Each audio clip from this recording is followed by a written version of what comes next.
Hi, my name is Aminah, and today I'm going to be showing you guys my modified, way of how I cook scrambled eggs. I'm not a big person who eats eggs, but when I do, this is how I make them. And it's kind of my modern take on a French scrambled egg. So, here we go. So, what you're gonna need for this little scrambled egg recipe, first things first, eggs. Kind of doesn't matter how many you use, or if you use egg whites, you can still use the same thing. I'm gonna use 4 today because I'm hungry. Second of all, butter. I'm using this garlic herb butter, but you can use regular butter. It kind of doesn't matter. I just like the extra flavor. Then cream cheese. This is gonna make your eggs nice and fluffy. Pepper, salt, garlic powder. And last of the seasonings, I like to use everything but the bagel seasoning. You can find it at Trader Joe's, but I like how it gives it a little extra crunch, extra flavor. Then, this is extra, but you can add a little cheese if you like cheese eggs. So, kind of depends on what you want, and you can use whatever cheese you want. I'm using taco blend. And then you're gonna need a pan, doesn't matter what size, just kind of corresponds with how many eggs you use. A whisk, one of these little spatula things, and then a bowl for your mixing. So let's get started. Okay, so first what we're gonna do is we're gonna crack our eggs. So we're gonna do it pretty quick.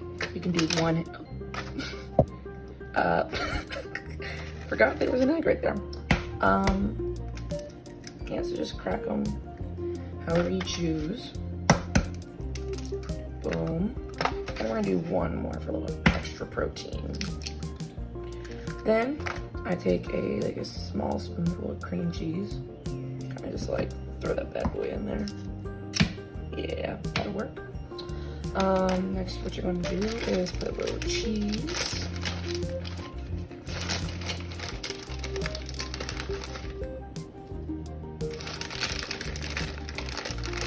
If you can get the cheese out the bag. There we go. And we'll always add cheese later when it starts cooking down.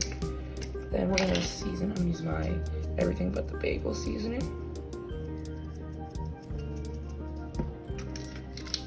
A little garlic powder. A little bit of salt.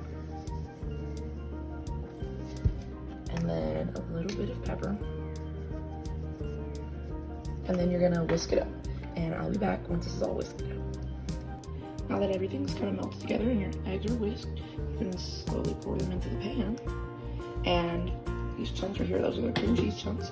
But we're gonna kind of let it sit a little bit. We want kind of the edges to kind of start to get a little white. So you can see the egg whites are starting to cook. And once we get to that point in time, we're gonna slowly start moving it around. So especially try to break up this cream cheese so you can get all around your eggs. And the point of a slow scramble or soft scramble is it changes the texture of your eggs. So instead of cooking it fast over high heat, we're gonna cook it slow over very low heat. And that's gonna give our eggs a more soft texture instead of something hard and like what you get in most, restaurants or what your parents would do at the house. So once we get a little bit more progress, I'll come back and show you what it looks like. Once your eggs kind of start sticking to the side, then you'll kind of get more of a thicker texture with your eggs, which means that slowly but surely your eggs are cooking, and then you'll notice that the cream cheese is starting to go down. And another reason why it takes so long, especially when you add butter and cream cheese, is because you're adding more moisture to your eggs. So it takes a little bit more longer for these to cook, but as you can kind of tell, just right here, we have eggs slowly starting to be able to form. So I will come back and show you kind of what it looks like in the next stage. Now that our eggs are really cooking, you want to make sure you constantly move it around because you don't want these giant, chunks of eggs. You kind of want it to, I don't even know how you would describe it, but you kind of just want to make sure it's all small and whatnot. And then if you want to add more cheese, you can at this point. Once your eggs once they are start to look a little bit more solid, you can add some cheese, add a little bit more seasoning. But I think we're almost done, so I will show you the final product. Now that our eggs are done, all we're gonna do is kind of just pour them in the bowl if they get in there. And then you have your eggs, your bougie eggs. So this is how I make my eggs. It kind of depends on seasoning wise what you want. If you want to try out different seasonings, do it.